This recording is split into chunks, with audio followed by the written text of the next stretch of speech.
رات آدھی سے زیادہ گزر چکی تھی۔ اندھیرے کے سبب سڑک پر گہرا سکوت طاری تھا۔ تارکول کی پکی سڑک پر سناٹا تھا۔ سڑک کے دونوں اطراف دور دور تک ایک طویل میدانی سلسلہ تھا۔ یہ طویل میدانی سلسلہ جا بجا اونچے نیچے ٹیلوں پر مشتمل تھا۔ چار سو گمبھیر سناٹے کا راج تھا۔ ایسے میں ایک کار کی تیز روشنی ابھری۔ اس نے سناٹے کے احساس کو مجروح کر دیا۔ کار میں دو لوگ سوار تھے، ایک لڑکا اور ایک لڑکی۔ لڑکے کی عمر 26 سال کے آس پاس جبکہ لڑکی کی عمر 24 سال تھی۔ لڑکی نے دلہن کا جوڑا زیب تن کر رکھا تھا اور وہ فل میک اپ میں تھی۔ صاف لگ رہا تھا کہ وہ اپنی شادی چھوڑ کر بھاگی ہے۔ لڑکے نے عام سی جینز اور ٹی شرٹ پہن رکھی تھی۔ ہم نے گھر سے بھاگ کر کوئی غلطی تو نہیں کی؟ لڑکی نے مسکرا کر لڑکے سے کہا۔ نہیں، محبت اور جنگ میں سب جائز ہے۔ ویسے بھی تمہارے گھر والے راضی نہ تھے۔ لڑکا مسکرا کر بولا۔ گھر والے راضی بھی کیسے ہوتے؟ تم کوئی کام بھی تو نہیں کرتے؟ لڑکی نے جواب دیا۔ تم جانتی ہو میں نے نوکری کے لیے کیا کیا نہیں کیا۔ لڑکی نے ٹھنڈی سانس لی اور اس بات میں سر ہلا کر خاموش ہو گئی۔ چند ہی لمحے گزرے ہوں گے کہ لڑکی یکدم چونک کر بولی، سرفراز، ہم کہاں جا رہے ہیں؟ ہم لوگ دانش کے گھر جا رہے ہیں۔ یہ رات گزار کر ہم لوگ شادی کر لیں گے اور کل دوسرے شہر کے لیے نکل جائیں گے۔ مگر یہ راستہ دانش کے گھر تو نہیں جاتا؟ لڑکی پھر چونکی۔ یہ شارٹ راستہ ہے جو ہم کو جلد دانش کے گھر پہنچا دے گا۔ کہیں یہ وہی خونی سڑک تو نہیں جس کے بارے میں مختلف باتیں مشہور ہیں؟ لڑکی پھر چونکی۔ کار بڑی ہی تیز رفتاری سے اندھیرے کو چیرتی ہوئی آگے بڑھ رہی تھی۔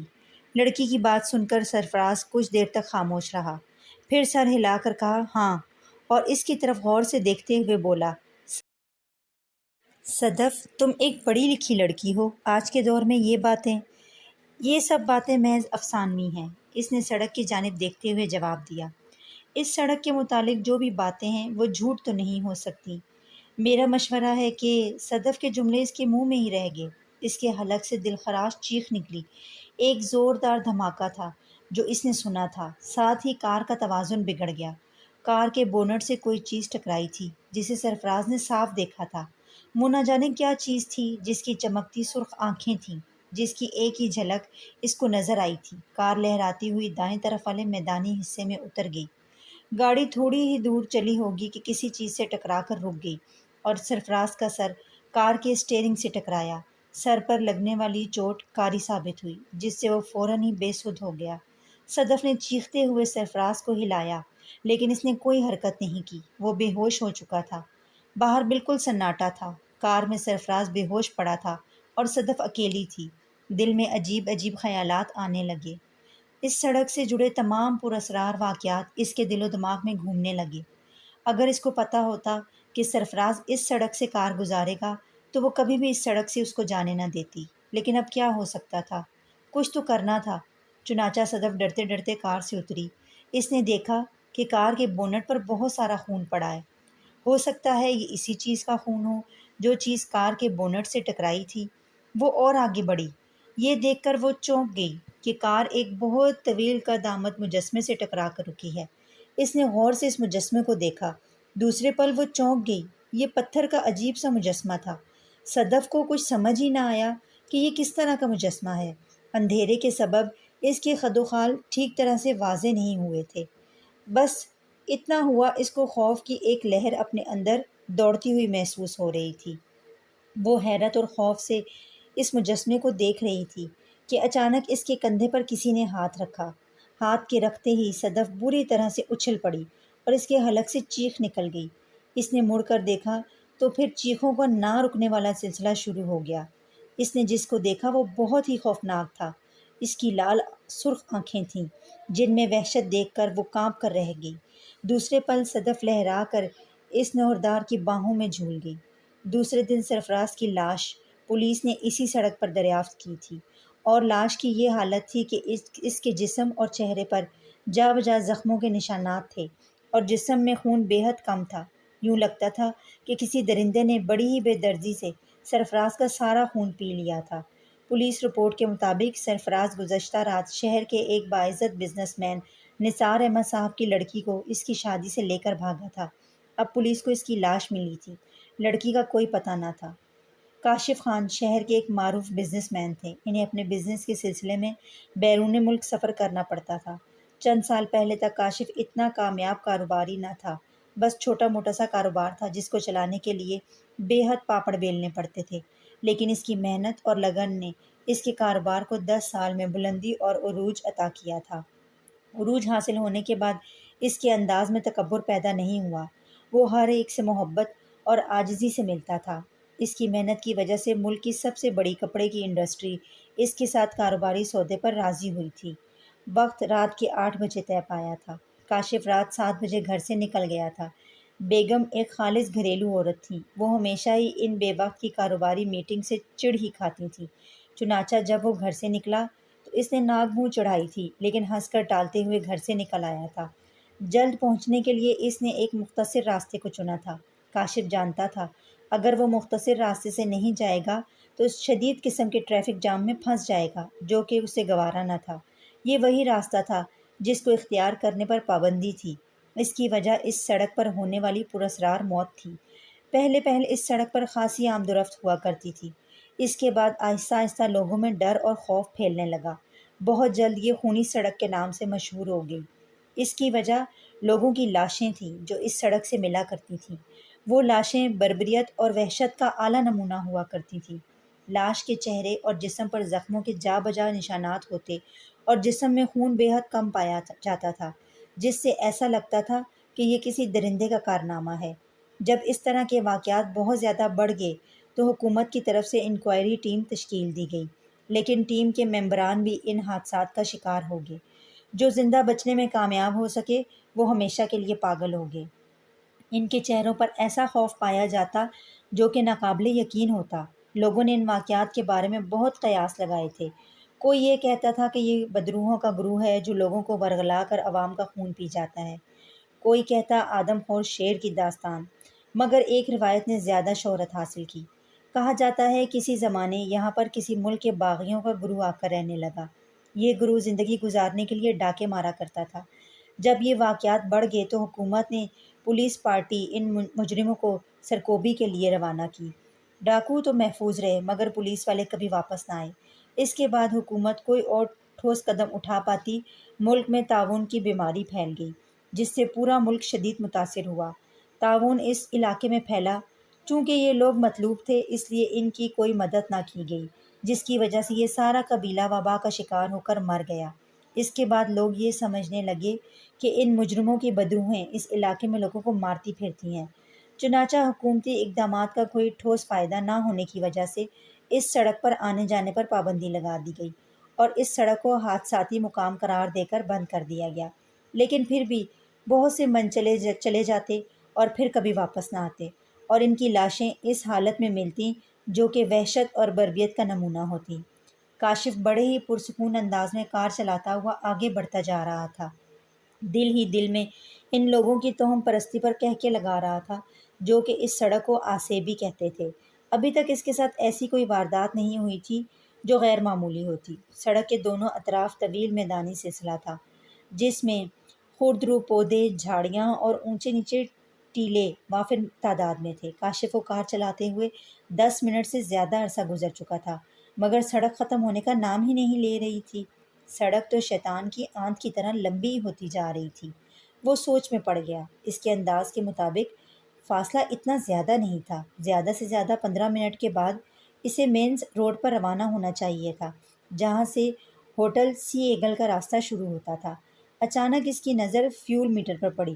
فیول کا نشان بتانے والی سوئی زیرو کی جانب اشارہ کر رہی تھی، مطلب پیٹرول بھی ختم ہونے والا تھا۔ اب شدید قسم کی پریشانی کاشف کے چہرے پر نظر آنے لگی تھی۔ ملاقات کا وقت بھی شروع ہوا جاتا تھا۔ اچانک کار نے جھٹکے لینے شروع کر دیے۔ چند لمحوں بعد کار لہراتی ہوئی سڑک کے دائیں طرف کچے میں اتر گئی۔ کار کا فیول میٹر زیرو کی ریڈنگ شو کر رہا تھا اور کار رک چکی تھی۔ او خدا، اب کیا ہوگا؟ کاشف کار سے نکل کر بڑبڑایا۔ اس نے گھڑی دیکھی تو رات کے 10 بج رہے تھے۔ کاشف مزید پریشان ہو گیا۔ کمپنی کے لوگ کاشف کا انتظار کر رہے ہوں گے۔ اگر وہ لوگ انتظار کر کے چلے گئے تو ساکھ بزنس مارکیٹ میں کافی خراب ہو جائے گی۔ وہ شدید پریشان ہو گیا۔ یہ اتنا ہی وقت لگ گیا تھا جتنا ٹریفک جام میں لگتا تھا۔ دور دور تک حد نگاہ ویرانے اور سناٹے کا راج تھا۔ اس کی سمجھ میں نہیں آ رہا تھا کہ وہ کیا کرے۔ اچانک اس کو اپنے فون کا خیال آیا۔ اس نے فوراً ہی جیب سے موبائل نکالا۔ یہ دیکھ کر اس کو شدید قسم کی مایوسی ہوئی کیونکہ فون بند تھا۔ کاشف کی سمجھ میں نہیں آ رہا تھا کہ فون بند کیوں ہے۔ اس کو اچھی طرح یاد تھا کہ جب وہ گھر سے نکلا تھا تو فون کو اچھی طرح سے چارج کر لیا تھا۔ اس کی یہ عادت ہمیشہ سے تھی کہ جب بھی وہ گھر سے نکلتا تو اپنا فون چارج کر کے ہی نکلتا، لیکن آج تو بالکل ہی انہونی ہوئی تھی۔ شدید سردی کا احساس بھی ستا رہا تھا۔ چنانچہ اس نے گاڑی میں بیٹھ کر کار کا ہیٹر آن کر دیا۔ کچھ ہی لمحے گزرے ہوں گے کہ کاشف ایک عجیب سی آواز سن کر چونک پڑا، جیسے کوئی پائل پہن کر چھن چھن کرتا ہوا چلا آ رہا ہو۔ کاشف کار سے باہر نکل آیا۔ جیسے ہی وہ گاڑی سے باہر نکلا، دور دور تک گہرے سناٹے اور خاموشی کا راج تھا، لیکن پائل کی آواز برابر اس کے کانوں کو سنائی دے رہی تھی۔ خوف کا احساس اس کے دل میں سرایت کرنے لگا۔ ویرانے اور سناٹے میں پائل کی آواز اچھے خاصے لوگوں کا خون خشک کرنے کے لیے کافی تھی۔ کاشف کو وہ ساری پراسرار کہانیاں یاد آنے لگی جو کہ اس سڑک سے منسوب تھیں۔ وہ ادھر ادھر دیکھ ہی رہا تھا کہ اچانک اس کو دور سے روشنی اپنی طرف آتی ہوئی نظر آئی۔ اس نے غور سے دیکھا تو کوئی انسان ہاتھ میں لالٹین لیے چلا آ رہا تھا۔ جیسے ہی وہ قریب آیا، یہ دیکھ کر وہ حیران رہ گیا کہ وہ ایک لڑکی تھی جو کہ دیکھنے میں دیہاتی معلوم ہو رہی تھی۔ اس لڑکی نے گھاگرا چولی زیب تن کر رکھا تھا جو کہ اکثر و بیشتر اس علاقے کے بنجارے پہنا کرتے تھے۔ اس لڑکی نے خالص دیہاتی لہجے میں کاشف کو مخاطب کیا۔ بابو، کیا ہوا؟ گاڑی خراب ہو گئی ہے؟ نہیں، گاڑی تو ٹھیک ہے، مگر افسوس پیٹرول ختم ہو گیا ہے، کاشف نے مایوسی سے سر ہلاتے ہوئے کہا۔ اوہ ہو، لڑکی نے تعصب کا اظہار کیا۔ بس اب انتظار ہے کوئی مدد آ جائے۔ مگر تم اس ویرانے میں کیسے؟ کاشف نے حیرت سے کہا۔ بابو، یہاں تھوڑی دور ایک بستی ہے جہاں ہمارا گھر ہے، ہم بھولے بھٹکے راہگیروں کی مدد کرتے ہیں، لڑکی مسکرا کر بولی۔ مگر میں نے تو سنا ہے یہاں کوئی آبادی نہیں اور یہاں پر آمد و رفت کی پابندی ہے، وہ بدستور حیرت بھرے لہجے میں بولا۔ لالٹین کی روشنی میں اس نے دیکھا کہ اس کی بات سن کر لڑکی کے چہرے پر ایک رنگ سا آ کر گزر گیا، جیسے وہ یکدم گڑبڑا سی گئی ہو۔ وہ دوسرے پل مسکرا کر بولی، نہیں بابو، یہاں ایک ڈاکوؤں کا گروہ ہے جو عوام کو پریشان کرتا ہے، لوگوں سے لوٹ مار کرتا ہے۔ اچھا، جواب مختصر تھا۔ بابو، تم ہمارے گھر چلو، رات ہمارے گھر میں گزار لینا، صبح کوئی نہ کوئی گاڑی گزرے گی تو پھر پیٹرول کا کچھ انتظام ہو جائے گا۔ لڑکی پھر مسکرائی۔ کاشف نے دل میں سوچا، ساری رات یہاں گاڑی میں کالی کرنے سے بہتر ہے لڑکی کے ساتھ چلا جائے، صبح ہونے پر دیکھا جائے گا، کیونکہ ابھی دوسری کسی گاڑی کے گزرنے کے کوئی آثار نہیں ہے۔ میٹنگ تو خراب ہو ہی گئی ہے۔ چنانچہ کاشف اسبات میں سر ہلاتے ہوئے اس کے ساتھ چل پڑا۔ چلنے سے پہلے کار کے ڈیش بورڈ سے ٹارچ نکالنا نہیں بھولتا تھا۔ ڈیش بورڈ میں ہمیشہ ہی ایک ٹارچ موجود رہتی تھی تاکہ اگر کار میں کوئی چھوٹی موٹی خرابی ہو جائے تو ٹارچ کی روشنی سے دور کی جائے۔ لڑکی آگے آگے چلی جا رہی تھی اور وہ اس کے پیچھے تھا۔ ٹارچ کی روشنی میں کاشف نے لڑکی کے سراپے کو غور سے دیکھا۔ لڑکی بے حد حسین تھی، اس کی چال بہت دلکش تھی۔ بابو، کیا نام ہے تمہارا؟ لڑکی نے چلتے چلتے پوچھا۔ کاشف خان۔ کیا کرتے ہو بابو؟ کاروبار ہے میرا کپڑے کا، لڑکی نے جواب نہ دیا۔ وہ دونوں چلتے ہی رہے۔ کاشف بس لڑکی کی دلکش چال کو دیکھتا جا رہا تھا۔ اسے اپنی کاروباری میٹنگ کے خراب ہونے کا بہت افسوس تھا، مگر کیا ہو سکتا تھا۔ تھوڑی دور چلنے کے بعد اس کو آبادی کے آثار نظر آئے۔ چاند کی روشنی میں مکانوں کے دھندلے اور ہلکے سائے دیکھ کر اس کا حوصلہ بلند ہوا۔ آبادی دیکھ کر امید جاگی کہ چلو رات کا کوئی انتظام ہو گیا، ورنہ پہلے اس کے دل و دماغ میں یہی تھا کہ لڑکی جھوٹ بول رہی ہے۔ تھوڑی دور چلنے کے بعد مکانات صاف اور واضح نظر آنے لگے، لیکن دور دور تک کوئی نظر نہیں آیا۔ عجیب سی غیر فطری سناٹا سا طاری تھا، جیسا سناٹا قبرستانوں میں ہوتا ہے۔ وہ اس چیز کو محسوس کیے بغیر نہ رہ سکا۔ اتنا سناٹا کیوں ہے؟ بالکل غیر فطری سا، کاشف نے حیرت سے پوچھا۔ اس کی بات سن کر لڑکی چونک گئی۔ اپنے آپ کو سنبھالتے ہوئے بولی، تم کو پریشان ہونے کی ضرورت نہیں بابو، سیدھے سادے دیہاتی ہیں، زیادہ دیر تک جاگنے کے عادی نہیں ہیں، جلدی سو جاتے ہیں۔ اس نے کوئی جواب نہ دیا۔ نہ جانے کیوں ایسا لگا کہ یہ جھوٹ بول رہی ہے، مگر کیوں؟ اس کا جواب کاشف کے پاس نہ تھا۔ اس نے سوچا جو ہوگا دیکھا جائے گا، ابھی فی الحال اس کے ساتھ چلا جائے۔ اس کے ذہن میں یہ خیال تھا کہ یہ لڑکی ضرور اس علاقے کے ڈاکوؤں کی ساتھی ہے، مگر اس نے خود کو حالات کے حوالے کر دینا بہتر سمجھا، کیونکہ وہ ساری رات گاڑی میں تو نہیں گزار سکتا تھا۔ چنانچہ کاشف چپ چاپ اس کے ساتھ چلتا رہا۔ کچھ ہی لمحات کے بعد اچانک وہ اس کی جانب دیکھ کر گویا ہوا۔ کیا نام ہے تمہارا؟ زاغونا نام بڑا ہی عجیب سا تھا، ایسا نام تو اس نے زندگی میں پہلی بار سنا تھا۔ لڑکی کاشف کو مسلمان معلوم نہیں ہوتی تھی، مگر اس نے اس کا دل رکھنے کے لیے اس کے نام کی تعریف کرتے ہوئے کہا، بہت خوبصورت نام ہے جو کہ تم پہ بہت جچ رہا ہے۔ اپنی تعریف پر کاشف نے اس کی ہونٹوں پر مسکراہٹ دیکھی جس میں احساس تفاخر نمایاں تھا۔ اس کی مسکراہٹ کاشف کو سپاٹ اور کھوکھلی لگی، بالکل غیر فطری، زندگی کے ہر احساس سے عاری۔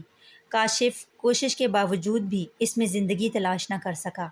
اچانک لڑکی نے مسکرا کر کاشف کو مخاطب کیا، تم مجھے تہمت پرست انسان معلوم ہوتے ہو۔ اگر بستی میں سناٹا ہے، اس میں غیر فطری پن کہاں سے گھس آیا؟ شاید میں نے غلط کہا ہو، لیکن مجھے نہ جانے کیوں ایسا لگ رہا ہے میرے قدم کسی بستی کے بجائے قبرستان کی سمت اٹھ رہے ہوں۔ لڑکی نے کوئی جواب نہ دیا، بس عجیب انداز میں مسکرا کر رہ گئی۔ جس انداز میں وہ مسکرائی اس کو دیکھ کر پھر کسی گڑبڑ کا احساس ہونے لگا۔ اس کو ایسا لگ رہا تھا کہ اس کے اندر کوئی اندیکھا جال سا ہے جس میں وہ پھنس رہا ہے۔ کچھ دور چلنے کے بعد چاند کی روشنی میں کاشف کو پتھر کا ایک مجسمہ نصب نظر آیا۔ پتھر کے اس مجسمے کو دیکھ کر وہ حیران ہوئے بغیر نہ رہ سکا۔ یہ ایک عجیب سا مجسمہ تھا جس کو وہ کوئی نام نہ دے سکا۔ ٹارچ کی روشنی میں اس نے دیکھا کہ یہ مجسمہ کسی عورت کا تھا جس کے خد و خال نہایت ہی خوبصورت تھے۔ عجیب بات یہ تھی کہ اس مجسمے کو دیکھ کر کاشف کے اندر ایک سرد لہر سی دوڑتی محسوس ہوئی۔ اس مجسمے کو دیکھ کر کسی ریاست کی حکمران کا گمان ہوتا تھا۔ یہ کس کا مجسمہ ہے؟ کاشف نے زاغونا سے سوال کیا۔ یہ ہماری دیوی ہے رامونا، ہم اس کی پوجا کرتے ہیں، یہی ہے جو ہم کو موت کے بعد زندگی دے گی، زاغونا نے عقیدت مندانہ انداز میں جواب دیا۔ کاشف اس کے شرکیہ خیالات سن کر کانپ کر رہ گیا۔ زاغونا نے پتھر کے مجسمے سے اپنی تمام تر امیدیں وابستہ کر لی تھیں، حالانکہ امیدوں کا محور صرف اور صرف ذات واحد ہی ہونی چاہیے۔ کچھ ہی دیر کے بعد وہ بستی کے اندر داخل ہو گئے۔ بستی کے اندر مزید حیرتوں کا سامنا کرنا پڑا۔ اس بستی کو دیکھ کر ایسا لگتا تھا کہ وہ کسی دفن شدہ شہر میں آ گیا ہو۔ یوں لگتا تھا کہ یہ بستی آثار قدیمہ کی دریافت ہو۔ کوئی بھی مکان سالم حالت میں نہ تھا، سب ٹوٹ پھوٹ چکے تھے۔ اکثریت ایسے مکانوں کی تھی جو کہ کھنڈر معلوم ہوتے تھے۔ وہ اگر مضبوط اعصاب کا مالک نہ ہوتا تو شاید بے ہوش ہو کر گر جاتا۔ رات کے اندھیرے میں لالٹین کی روشنی میں ایک پراسرار لڑکی کاشف کو ایسی بستی میں لے آئی تھی جو کہ زیادہ تر اجاڑ اور ویران معلوم ہوتی تھی۔ اب تو وہ ساری پراسرار کہانیاں یاد آنے لگی تھیں جو اس سڑک سے منسوب تھیں۔ ایک سرد سی لہر اس کو اپنے جسم میں دوڑتی ہوئی محسوس ہوئی۔ کاشف نے سوچا، جو ہوگا دیکھا جائے گا۔ اس نے اپنے آپ کو حالات کا مقابلہ کرنے کے لیے تیار کر لیا تھا۔ وہ دونوں آگے پیچھے چلتے ہوئے ایک ایسے مکان میں داخل ہوئے جو کہ دوسرے مکانوں کی طرح اجاڑ، ویران اور کھنڈر سا بنا ہوا تھا۔ لڑکی اس کو لے کر ایک ایسے کمرے میں پہنچی جہاں دیواروں پر انرجی سیور کی جگہ بڑی بڑی موم بتیاں روشن تھیں جو دیکھنے میں بڑا ہی پراسرار تاثر پیش کر رہی تھیں۔ ان روشن موم بتیوں کو دیکھ کر کاشف نے اپنے جسم میں لرزش محسوس کی۔ نہ جانے کیوں اسے یہ سارا ماحول آسیبی لگ رہا تھا۔ کمرے کی دیواریں سیاہ تھیں۔ بائیں طرف والی دیوار کے ساتھ ایک چارپائی بچھی ہوئی تھی۔ چارپائی پر ایک پرانا سا گدا بچھا ہوا تھا۔ دیوار کی دوسری طرف ایک کائی زدہ مٹکا اور ایک گلاس موجود تھا، لیکن کمرے میں کسی طرح کے پنکھے کا کوئی بھی وجود نہ تھا۔ لیکن نہ پنکھا ہونے کے باوجود کاشف کو گرمی کا ذرا بھی احساس نہ تھا، بلکہ اس کو ہلکی سی سردی محسوس ہو رہی تھی جو کہ اس کے لیے نہایت ہی حیرت انگیز تھی۔ کیا اس گھر میں تمہارے علاوہ کوئی نہیں ہے؟ کاشف نے حیرانی سے پوچھا۔ نہیں، میں یہاں اکیلی رہتی ہوں، لیکن تم پریشان مت ہو، صبح ہوتے ہی چلے جانا تم۔ زاغونا مسکرائی۔ شکریہ، مگر کیا بستی کے دوسرے لوگ تمہارے گھر کسی اجنبی مرد کی موجودگی پر اعتراض نہیں کریں گے؟ اوہو، تم اس کی فکر مت کرو، یہاں کوئی کسی کے ذاتی معاملات میں دخل اندازی نہیں کرتا، زاغونا نے جواب دیا۔ مجھے حیرت ہے۔ اوہو، تم اس کی فکر نہ کرو، میں تمہارے لیے کچھ کھانے کے لیے لاتی ہوں۔ اتنا کہہ کر وہ اس کا جواب سنے بغیر ہی باہر نکل گئی۔ کاشف چند لمحوں تک پتھر کے بت کی طرح کھڑا رہا اور پھر طویل سانس لے کر چارپائی پر بیٹھ گیا۔ اس کی سمجھ میں نہیں آ رہا تھا کہ وہ کیا کرے۔ اس کی چھٹی حس کسی خطرے کا احساس دلا رہی تھی، لیکن وہ کہیں جا بھی نہیں سکتا تھا کیونکہ اس کی گاڑی خراب تھی۔ اپنے آپ کو حالات کے سپرد کرنے کے علاوہ اس کے پاس کوئی چارہ بھی نہ تھا۔ زاغونا اس کو آسیبی کمرے میں تنہا چھوڑ کر اس کے لیے کھانے پینے کا انتظام کرنے چلی گئی۔ اس کو چارپائی پر بیٹھے ہوئے تھوڑی دیر گزری تھی کہ اچانک اس کو قدموں کی آہٹ سنائی دی۔ اس نے سر اٹھا کر دیکھا تو زاغونہ ہاتھ میں ایک تھال لیے کھڑی تھی۔ زاغونہ کو دیکھ کر اس کی ریڑھ کی ہڈی میں سنسناہٹ دوڑ گئی۔ زاغونہ نے اپنے جسم پر ستر پوشی کے لیے صرف ایک چادر اوڑھ رکھی تھی۔ چادر سے اس کے جسم کی رعنائیاں پھوٹ رہی تھیں۔ کاشف کی نظریں از خود جھک گئیں۔ زاغونہ نے چہرے پر بہت ہی گہرا میک اپ کر رکھا تھا۔ اس سے قبل زاغونہ کا چہرہ میک اپ سے عاری تھا۔ لو بابو، کھانا کھاؤ، یہ کہہ کر اس نے کاشف کی جانب تھال بڑھایا۔ اس نے فوراً ہاتھ بڑھا کر تھال لے لیا۔ تھال لیتے ہوئے کاشف کے ہاتھوں کی انگلیاں اس کے ہاتھوں سے ٹکرائیں۔ انگلیاں اس کے ہاتھوں سے ٹکراتے ہی حیرت کا ایک شدید جھٹکا سا لگا۔ زاغونہ کا ہاتھ بے حد گرم تھا۔ یوں لگتا تھا جیسے کسی تپتے ہوئے لوہے سے اس کا ہاتھ ٹکرا گیا ہو۔ اس نے حیرت بھری نظروں سے اس کی جانب دیکھا لیکن کہا کچھ نہیں۔ لیکن زاغونہ اس کی نگاہوں کا مطلب سمجھ کر مسکرا کر بولی، مجھے بخار ہے بابو۔ کاشف اس کی بات سن کر چونک پڑا اور بولا، اتنے تیز بخار کے باوجود تم میری مدد کے لیے؟ کہیں سے بھی، تمہاری باتوں سے بھی مجھے ایسا نہیں لگا کہ تم بیمار ہو۔ اس کے لہجے میں حیرت تھی۔ میں کیا کروں بابو، میں ایسی ہی ہوں، کسی کو تکلیف میں دیکھ کر اپنا درد بھول جاتی ہوں، زاغونہ نے مسکرا کر کہا۔ اس نے کوئی جواب نہ دیا اور کھانے کی سمت توجہ کر لی۔ تھال میں چاول تھے اور ان میں بوٹیاں تھیں۔ تم کھاؤ، میں 2 منٹ میں آتی ہوں، اتنا کہہ کر وہ کمرے سے باہر نکل گئی۔ چاول واقعی مزیدار تھے۔ اتنے لذیذ چاول تو اس نے شہر میں بھی نہیں کھائے تھے۔ کاشف کھانے میں مشغول تھا کہ زاغونہ پھر اس کے سر پر آن کھڑی ہوئی۔ اس بار اس کے ہاتھ میں ایک پیالہ تھا جس میں کوئی مشروب تھا۔ بابو، تمہارے لیے یہاں کی ایک خاص چیز لائی ہوں، پی کر جی خوش ہو جائے گا تمہارا۔ اتنا کہہ کر اس نے وہ پیالہ کاشف کے ہاتھ میں تھما دیا۔ کاشف جو کہ چاول ختم کر چکا تھا، مشروب کا پیالہ لے کر مسکرایا اور بولا، بہت شکریہ تمہارا زاغونہ، چاول بہت لذیذ ہیں۔ اتنا کہہ کر اس نے دیکھے بغیر ہی مشروب منہ سے لگا لیا۔ مشروب جیسے ہی اس کے حلق سے اترا، زاغونہ کے ہونٹوں پر نہایت ہی پراسرار قسم کی مسکراہٹ دوڑ گئی۔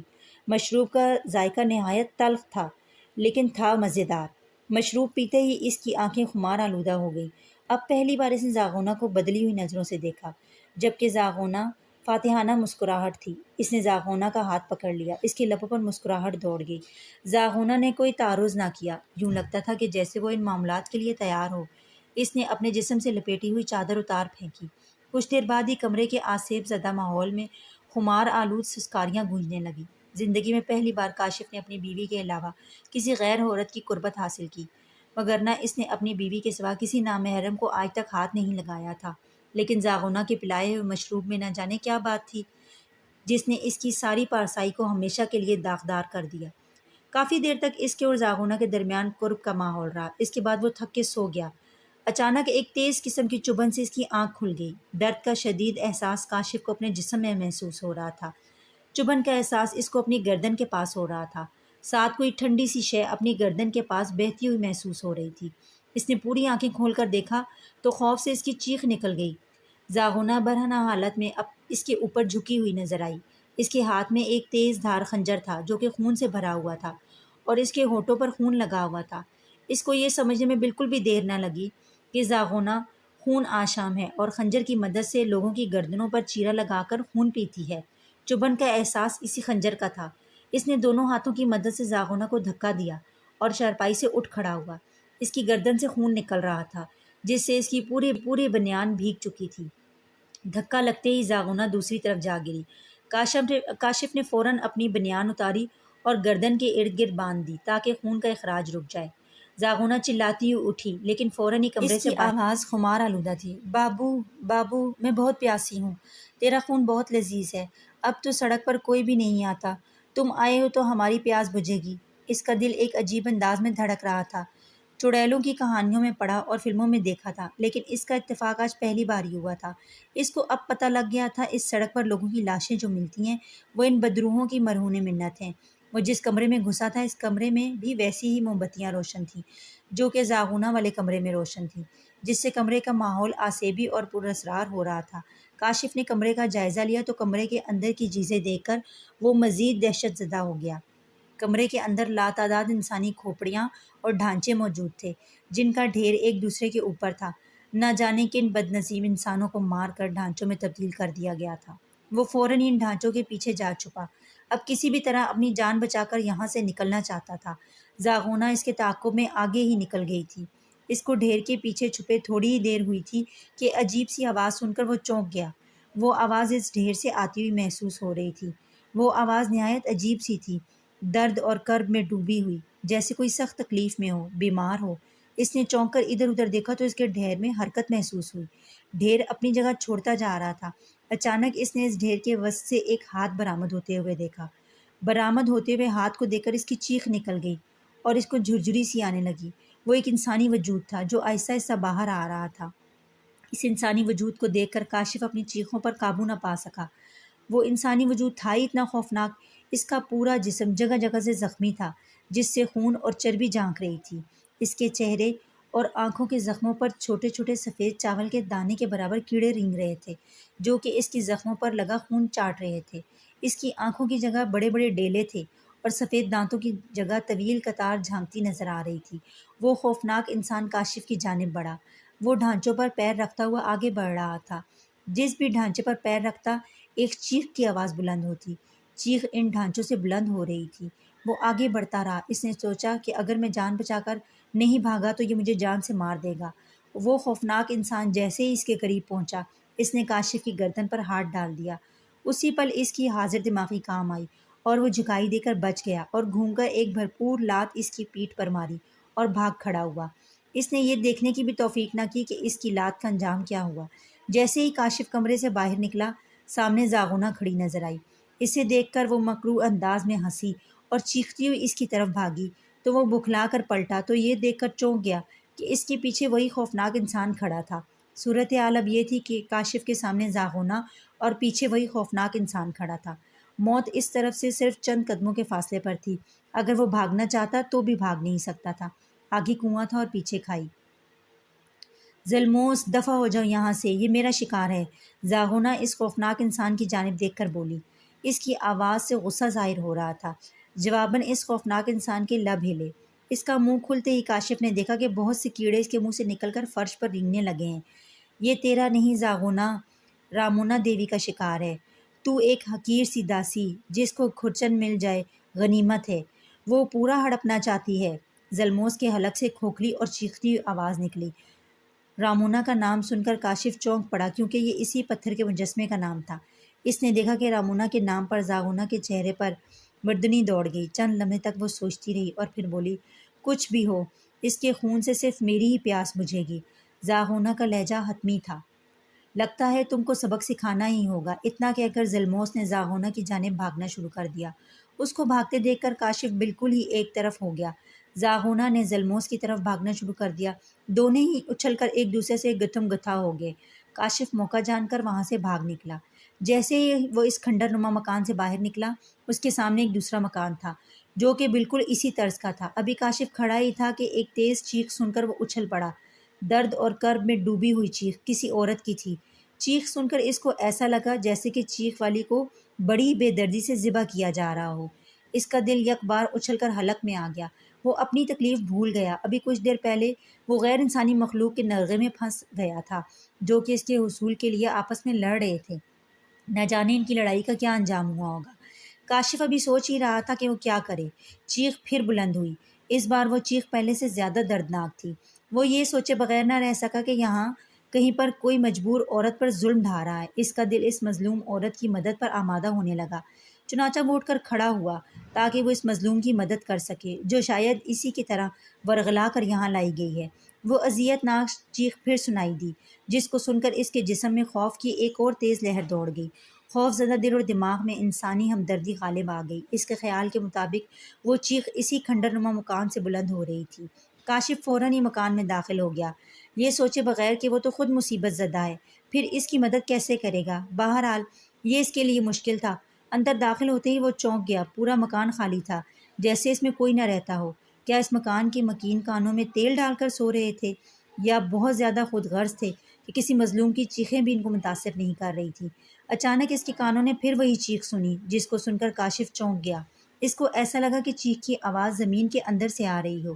وہ جس جگہ کھڑا تھا، چیخ بالکل ٹھیک اسی کے نیچے سے سنائی دے رہی تھی۔ اچانک گڑگڑاہٹ کی آواز سن کر وہ چونک گیا، کیونکہ فرش نیچے کی طرف دب رہا تھا، جیسے اس میں راستہ بن رہا ہو۔ کاشف کے لیے یہ نئی پریشانی تھی۔ کچھ ہی لمحوں بعد سارا فرش اندروب ہو گیا۔ وہ ایک زینہ سا تھا جو کہ نیچے کی طرف اتر رہا تھا، جو کہ ایک تہخانے کا راستہ تھا۔ کاشف شش و بنج میں پڑ گیا کہ نیچے اترے یا نہیں۔ بہت سوچنے سمجھنے کے بعد اس نے اللہ کا نام لیا اور زینے پر قدم رکھ دیا۔ جیسے ہی نیچے پہنچا اسی لمحے اس کے قدم تہ خانے کے فرش سے چپک کر رہ گئے۔ سامنے والا منظر ہی اتنا لرزہ خیز تھا کہ خوف سے آنکھیں ابل پڑیں۔